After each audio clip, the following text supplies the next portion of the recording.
'Tis the season to bake some pine cones. Thank you guys for stopping by Lavender and Lace. I'm Alicia. Welcome back to my viewers that come and see me each week. And hello, if you aren't new here, thank you for stopping by today. I hope you guys enjoy the projects that I have for you. I have several rustic angel DIYs. Please give this video a thumbs up and let's get started with our projects. I love using pine cones in my Christmas decor, but of course you want to bake those first before you use them for any crafts or decoration, and that just kills all the bugs that they might have in them. And I baked mine at 390 degrees for 20 minutes. I did keep a close eye on these because some of those smaller ones might start burning before the bigger ones. And I did pick these up while we were on vacation at the beach earlier in the summer. These are just different ones than what we can find around our house, so I thought they were really pretty and had nice shape to them. So I just picked out 5 of these that I wanted to use for this project. And I wanted to dress these up just a little bit, so I took some Mod Podge and a smaller paintbrush and just applied that Mod Podge where I wanted it. This just gave me a little bit more control on where I was adding that Mod Podge. And then I just picked out several different colors of glitter and sprinkled that all over these pine cones. And if you don't like the glitter, you could use some puff paint, or you could even use some of the rub and buff. I have seen that done on pine cones that are a little bit smoother than the ones that I had. But I just added some glitter to mine. I thought that would be pretty and just a little bit of extra sparkle. And I did want to seal that glitter in so it wouldn't shed on everything else. And I just used some hairspray to do that. You could use any clear sealer that you might have on hand. And I also picked out several different sizes of my wooden beads to add to the top of these. I'm going to be making some pine cone angels, and I just picked out different sizes for my different sized pine cones. I wish I would have had some of the larger ones. I just had one that was actually the perfect size, but I just went with what I had. I am a huge believer in just using whatever that you already have on hand and not spending any extra money if you don't have to. So I just added my beads to the top of each pine cone with some hot glue. And I did need to paint that one white bead, and this light mocha color from Apple Barrel is the perfect skin tone color. So I did just 2 coats on that white bead. And I wanted to use another natural element to add some hair to my angels, so I just cut up my Spanish moss into some smaller pieces just to make that a little bit easier to add to the bead. And I just used some hot glue to add that to each of my beads. And at this point, I was thinking that the angel's hair looked a lot like my hair does in the summertime when it is so humid here. So while I was putting the hair on each of these angels, I just kept laughing and giggling because I thought they looked pretty funny at this point. But once I had all of that Spanish moss added, I just used my scissors and gave them a little bit of a haircut. Tried to make that look a little bit neater and not so messy. And I used my 24 gauge beading wire, just cut out 5 small pieces of that to make my halos. And this is what I am using for all of my angels currently while I am doing Christmas crafting. It's just easy to work with, and I like the finished look that I get from this wire. And I just glued each of my halos to all of my angels, just used a little bit of hot glue, and that Spanish moss worked really well to hide that glue. And I decided to make some bows with some ribbon for the wings on my angels. So I just kind of looped that over and scrunched it in the middle and made some loops. And I thought I was being pretty smart here and just using this little rubber hair tie that you can find at the Dollar Tree. Works great to hold these together.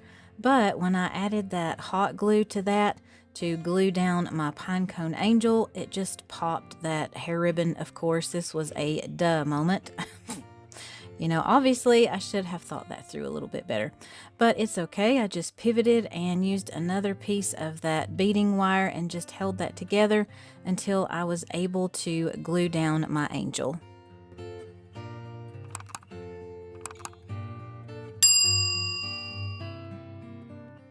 And I did add a little bit extra hot glue on the back and also over that twist that I had put in that beading wire, just to make sure that was really secure and that it wouldn't untwist, and just cut off that extra pieces of wire with my wire cutters.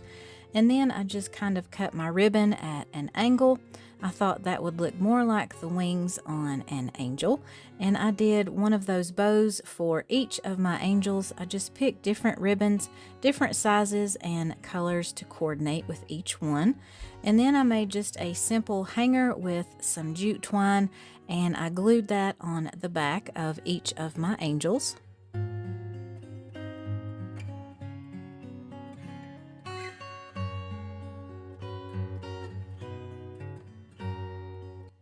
And I decided to add some facial features to my angels. I almost left these blank, but I went ahead and just drew on everything with some fine tip Sharpies. And I will say this was a lot easier to draw things on that painted bead versus the natural ones that I didn't paint.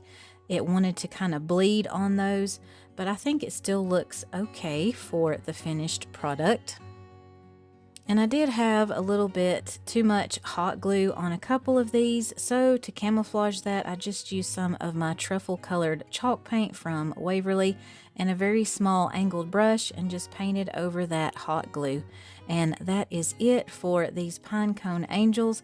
I love how these turned out and just love all of these rustic vibes, and I'm a huge fan of using things in nature to craft and decorate with. What do you guys think about these?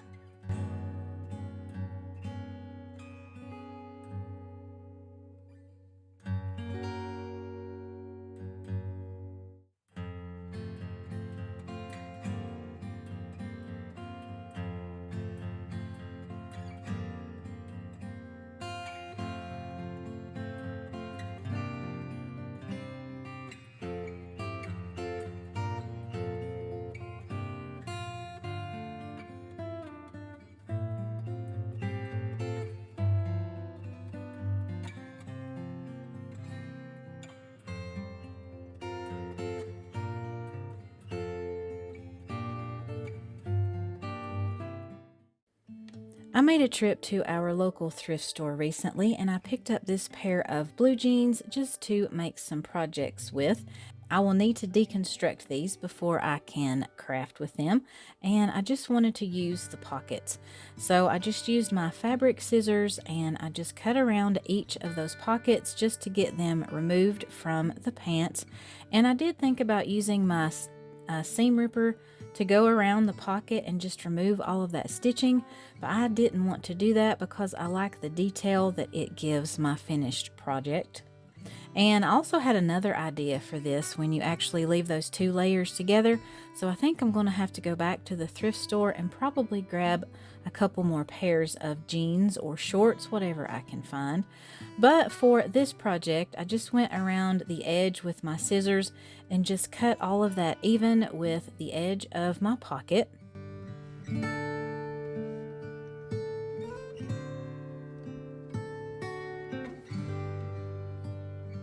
And then I just flipped that over and cut off that excess piece of fabric on the back. If you didn't want to do this, you could also just glue that together so it wouldn't be kind of loose and floppy for your finished project. If I can talk today, you guys.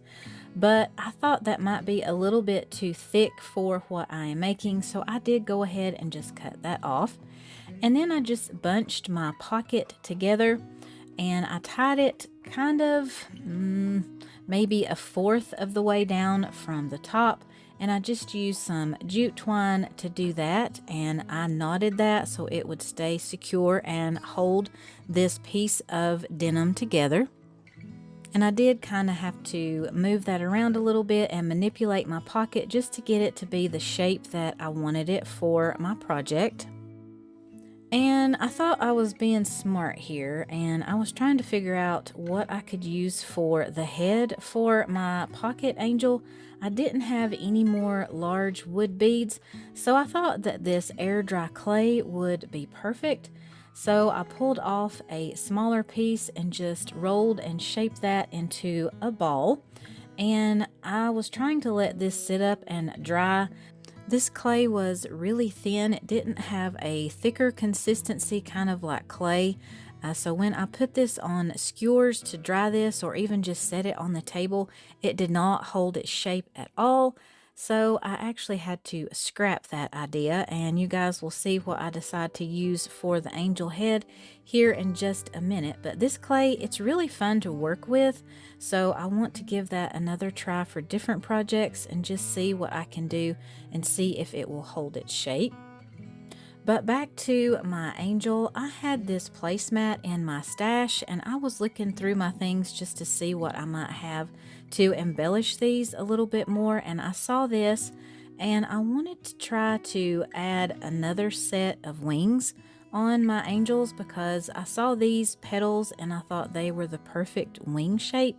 So I just cut out some smaller sections from that placemat and just put that on the back of each of my pocket angels and just trim that down to size and just kind of played around with that until I was happy with the look that I had.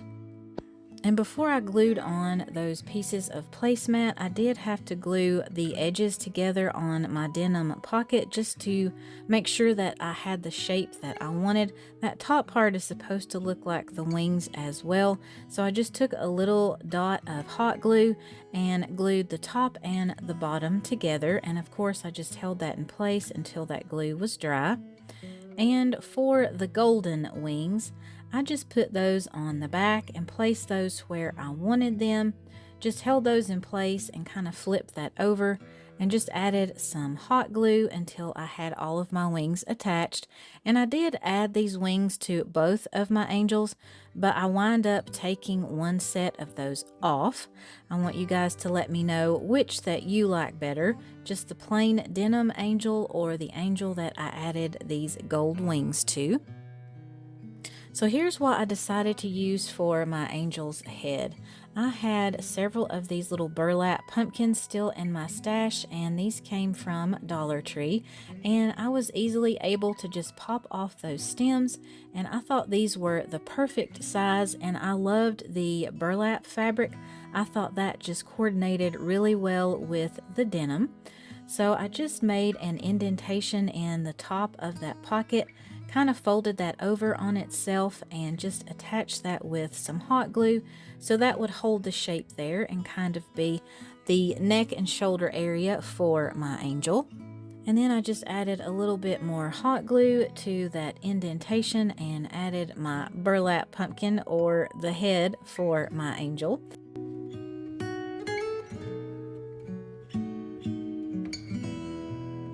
And I think that is so cute. I think that was the perfect fit for my problem of finding something that worked for my angel's head. And I just pulled out all kinds of things from my stash to embellish these, just small scraps of fabric, some of my teeny tiny little scrap pieces of greenery and berries, some of my jingle bell garland, some wooden stars. You guys, this is where you can just get super creative and just add whatever that you want to embellish your angels. And you can see there that I did take off the gold wings for one of my angels, and I just attached everything with some hot glue. Of course, I just played around with that first and did a dry fit just to make sure that I liked the way that everything looked.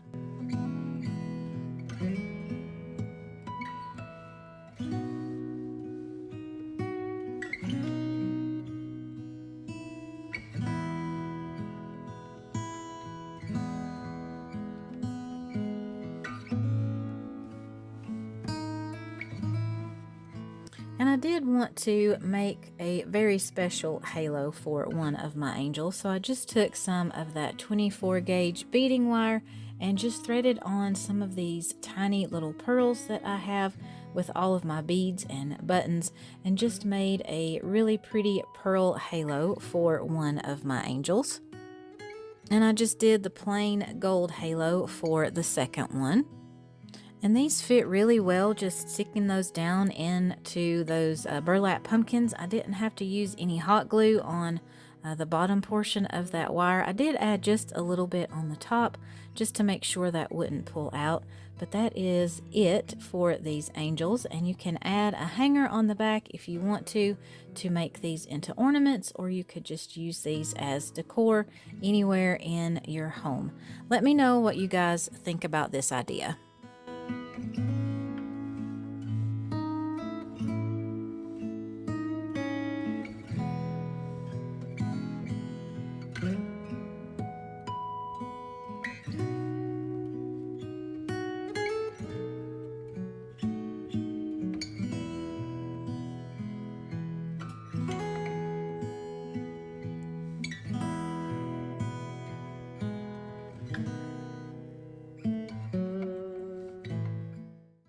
I found a pack of these wooden angels at an antique store recently, and I picked them up. I can't remember exactly how much they were, but there were 6 in the pack, and these are about 3¼ inches tall and about 1/4 of an inch thick.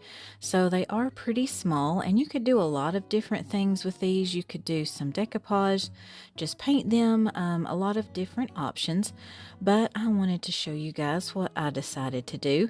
First of all, I did stain each of these front and back with my antique wax from Waverly. And I did want these to be a pretty dark color, so I did let that sit for just a little while before I removed any of that excess with a paper towel. And this wood, one of the sides did stain a little bit darker than the other one.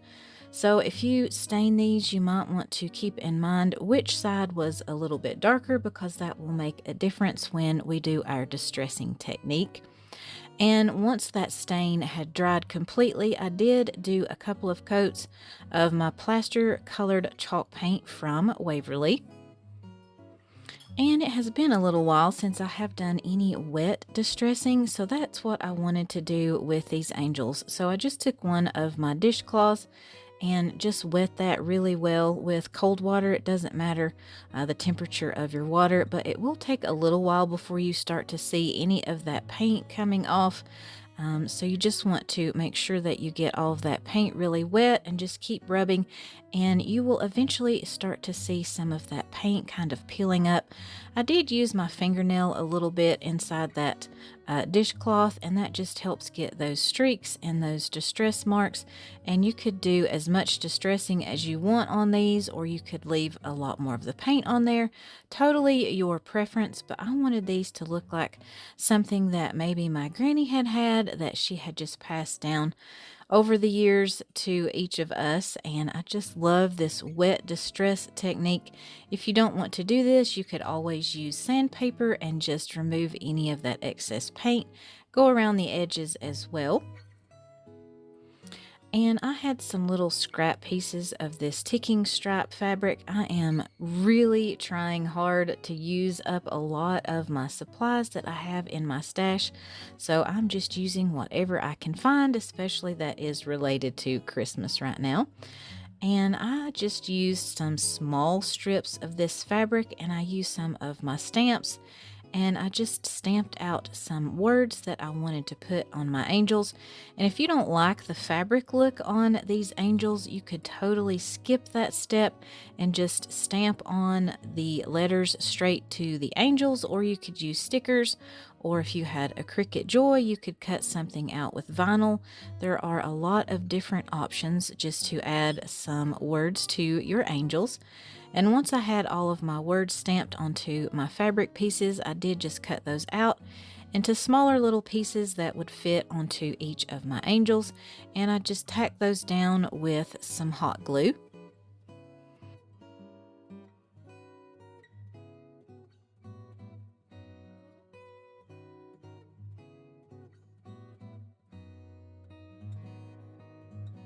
And I still have several small pieces of this greenery that I am wanting to use for Christmas projects this year, and I thought it would just add a little bit of color to these angels. So I just used several small pieces of that and some hot glue and glued those down. And I also used some red pit berries that I just pulled off some of that garland and some tiny little snowflakes that I had from a really small garland that I found at Hobby Lobby.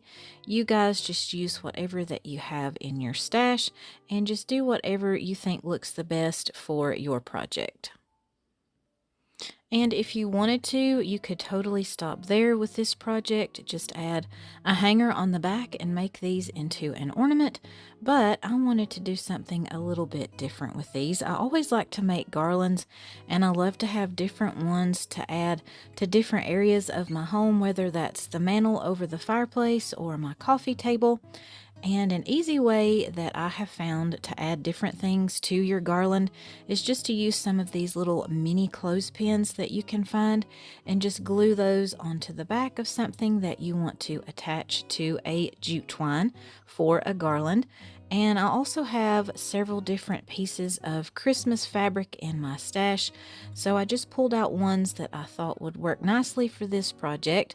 And the way I like to attach my fabric, I like to start by cutting some snips in the bottom edge of that fabric, and these are about an inch in width, and then you just rip those fabric strips, and that makes it easy to attach those to a garland.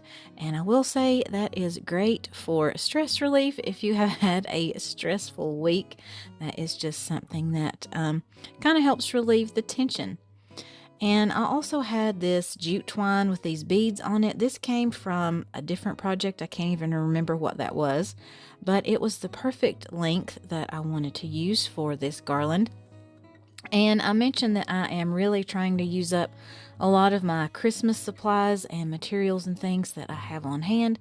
So I just went through my little Christmas tote, and I had 2 red bells, and I also had a few rusty bells as well as kind of some gold colored bells. Those are actually kind of a blend between gold and silver. And I have some of these red and green beads as well. So I just pulled out several of those, and I just started laying those out, tried to figure out the pattern that I wanted to use on my garland. And I will say the one thing that I wish I would have done first before I put my garland together is kind of distress those red and green beads. I think they're just a little bit too shiny for this project, but I did not have time to do that this week. It has been just a little crazy around here, so I may be able to go back and do that eventually. But once I had everything laid out, I then started playing around with the placement of my angels and my fabric strips. And once I kind of had an idea of where everything would need to go on my garland, I just used my yarn needle and started threading everything on. And you do want to have a good idea of where you want your bells and your beads to be, because those will be a little bit harder to move around once you have those on there. It wouldn't be, the end of the world if you had to redo anything. It would just be a little bit time consuming. And I just knotted both of the ends of my garland once I had the bells and the beads added to that. And of course I had to add these bells because angels and bells just go together perfectly for your Christmas DIYs. And then I just started tying on all of my fabric strips. I did leave these a little bit longer. That just made it easier to tie them on. And I just alternated between the green and the red print. And I just loosely tied those on there. I just wanted them to be able to move those around easily and just position them where I wanted them on my garland. So I wound up doing a green and a red in between each section of little decorative embellishments on my garland. So I would do 2 before the bell, 2 after the bell, 2 before the beads, after the beads, etc. And I decided that I wanted to trim off those fabric strips. They were just a little bit too long for me, and I actually didn't have enough of the green ones, so I had to cut one in half anyway. So just to make everything look nice and neat, I did trim those up just a little. And then I had to decide exactly where I wanted to start placing my angels. And of course, since I have those clothespins on the back, it's just easy to add those and take them off if you need to move those around. But I had 8 bells total, so I decided to start in the middle of all of those bells. And then I just placed my angels where I thought they would look the best and spaced those out as evenly as I could. And that is it for this garland. I just love all of the rustic vintage vibes that I am getting from this garland, and it will look perfect on my fireplace this year for Christmas. Let me know what you guys think about this one.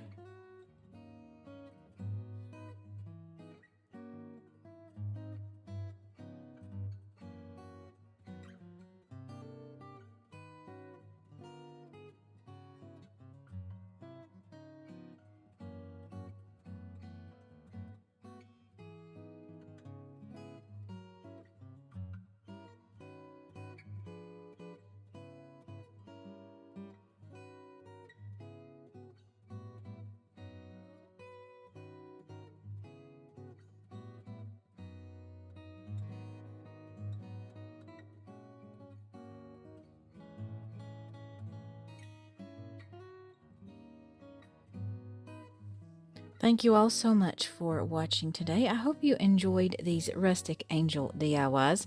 Be sure that you give this video a thumbs up if you did. Click that notification bell so you don't miss any of my future videos. And I would love to know, are you working your way through the Christmas movie countdown on Hallmark or Great American Family? Let me know in the comments. I hope you have a blessed day, and I will see you in the next one.